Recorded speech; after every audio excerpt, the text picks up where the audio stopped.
Hello, Dean Burnett again. Video diary number 5? I'll say 5. It's numbers, isn't it? No one cares. It's Monday, 11th January. Cat just stared at me outside. Genuinely unnerving if you know my cat. He has a presence. And it's raining out. Got no real thing to add about that, hence I'm back in the box. This box. People keep telling me it's a sauna. They think it's a sauna. It's not a sauna. It's far too cold for a sauna, and also shouldn't keep books in a sauna, as far as I'm aware. I mean, I've never tried that, but I'm guessing it's not good for it. Warp the spine and stuff. And I just now realised, looking at this, that I tried to wear a brown jumper today because I sort of blend into the background. So I'm sure someone could do some fun Photoshop with that. My disembodied head on a elaborate thing, elaborate backdrop setting, turn me into an alien or something. Feel free, if that's your bag, go nuts. Didn't do any videos of the weekend. Partly because, with the family over the weekend, Saturday and Sunday, like to spend time with the children. Because not that I don't spend time with them anyway, but Thursdays my wife works away, so I'm with them then, but there's all homeschooling stuff. And on the weekend, you don't do that. So we just do family stuff.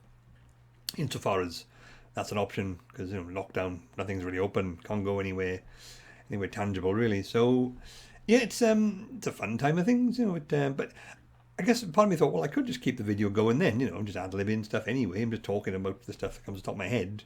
And I thought, no, I think it's kind of important to draw that line, because technically it's weekend, work from home all the time, no real difference to the rest of the week, is there? So it's all just blurred into one. But it's kind of important to maintain that sort of timetable, that structure, that schedule, because otherwise you just completely lose track of what's where and when, and that can be quite disorientating and unsettling and stressful even.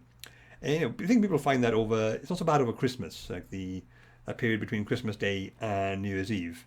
My friend Dave Seal calls it the Merineum. I know other people have called it that since, but he was the first one I've heard call it that, and I was pre-internet, so I'm crediting it to him. But it's like those days, they all blur into one. You're either not working or you're just working a bit, and you're still eating the Christmas food from a week earlier, and nothing really happening because everything's closed down or at least taken over for outside of pandemic time for the Christmas period. So you just completely lose track of what's happening, where and when and why. And I think it's good to try and avoid that, especially when lockdown, when all the days sort of blur into one, because the human brain doesn't track time like a clock. It's not like sort of increments. It's not like second by second, minute by minute, constantly updating machine. It was far more qualitative, far more analog. We measure time like landmarks in our memory. It's been this long since that thing happened, or it's been ages. It's been a long time since my last holiday, which it has, of course. Same goes for everyone else. It feels like you can meet someone and it's like, oh god, it feels like it's been both many years since I last spoke to you and 10 minutes, because you just click back into regular rhythms. The brain doesn't really monitor time in like a machine does. It's far more flexible, far more analog, and it's not something you should really mess around with if you can. That's why we like schedules. That's why we like a formula to our day.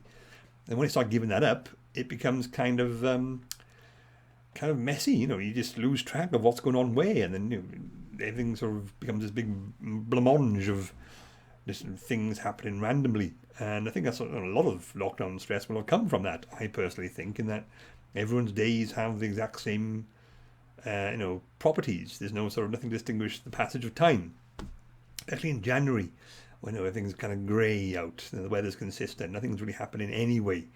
And that's why we have the most depressing day of the year, which is apparently in a week. I've already seen articles pop up with my name on for the most depressing day of the year, imminent. Because obviously I've written about it so much. It's ironically for me, third Monday in January has become kind of the most depressing day of the year, because people keep mentioning Blue Monday to me a lot.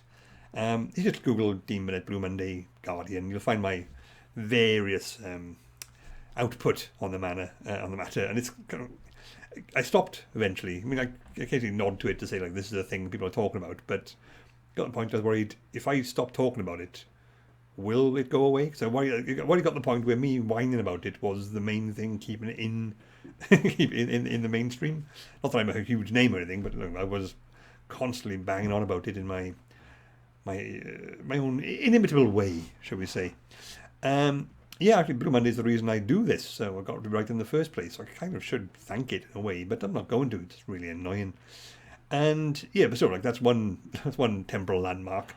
But yeah, so I think if you can give your day or your week some structure, so like this day is different from this day, that will help you. It's probably better for your mental well-being overall. Which is a very long-winded way of me saying I just don't want to do it on do this on weekdays or weekends. Probably would have been more pithy sign-off if I said it properly the first time, but I didn't. And I think, if anything, that's very on brand.